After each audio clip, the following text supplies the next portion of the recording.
ఉద్యోగాల భర్తీకి తెలంగాణ రాష్ట్ర ప్రభుత్వం మరో 2 వారాల జాబ్ క్యాలెండర్ విడుదల చేసేందుకు సిద్దమైంది. సర్కారీ కొలువులను పగడ్బందీగా నిర్వహించేందుకు కసరత్తు చేస్తున్న ప్రభుత్వం అన్ని అంశాలను పరిగణలోకి తీసుకుని జాబ్ క్యాలెండర్ విడుదలకు సన్నాహాలు చేస్తుంది. ఇప్పటికే అధికారులు ప్రాథమిక నివేదికను అందజేయగా ముఖ్యమంత్రి రేవంత్ రెడ్డి పలు సూచనలు చేశారు. దీంతో అధికారులు జాబ్ క్యాలెండర్ కు తుది మెరుగులు దిద్దుతున్నారని 2 వారాల్లో విడుదల చేయనున్నట్లు తెలుస్తోంది.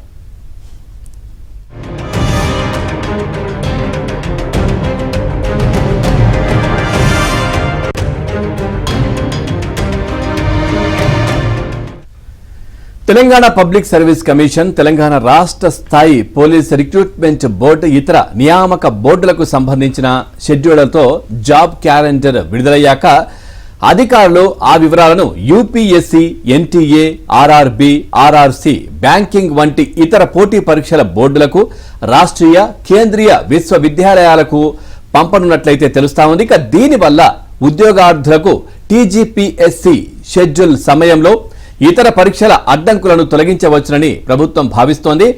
రాష్ట్ర జాబ్ క్యాలెండర్ కూడా యూపీఎస్సీ వంటి సంస్థల షెడ్యూళ్లను దృష్టిలో పెట్టుకుని రూపుదిద్దుకుంటున్నట్లు సమాచారం. అయితే ఇప్పటికే అక్టోబర్లో గ్రూప్ 1 మెయిన్స్ తేదీలను ప్రకటించారు.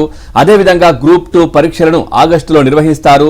ప్రస్తుతం కొనసాగుతున్న నోటిఫికేషన్లను మినహాయించి పకడ్బందీగా జాబ్ క్యాలెండర్ను రూపొందిస్తున్నట్లు తెలిసింది.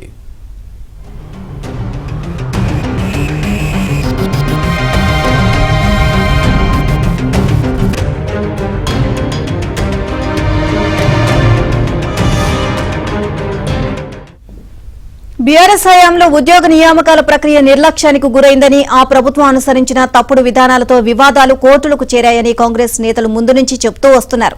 లీకేజీలు, పరీక్షల నిర్వహణలో లోపాల వల్ల పలు పరీక్షలు రద్దయ్యాయి. దీంతో నిరుద్యోగుల్లో అపనమ్మకం నెలకొంది.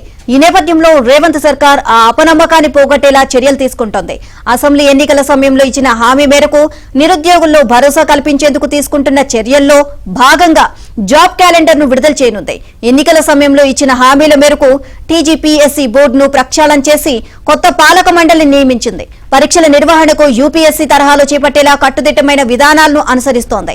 ఈ క్రమంలో సీఎం రేవంత్ రెడ్డి తన ఢిల్లీ పర్యటనలో భాగంగా యూపీఎస్సీ చైర్మన్ తో భేటీ అయ్యారు. ప్రభుత్వం కూడా టీజీపీఎస్సీ పరీక్షలపై కోర్టు వివాదాలను ఒక్కొక్కటిగా పరిష్కరిస్తూ వచ్చింది.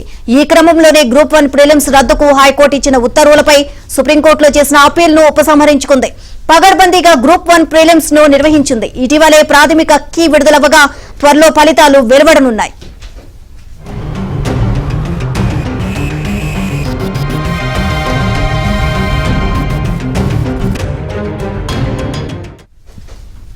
ఇక ఉద్యోగాల నియామకాల విషయంలో గతంలో అడ్డంకిగా ఉన్న రిజర్వేషన్లు, రోస్టర్ పాయింట్ల విషయంలో కోర్టులు పలు తీర్పులనిచ్చాయి.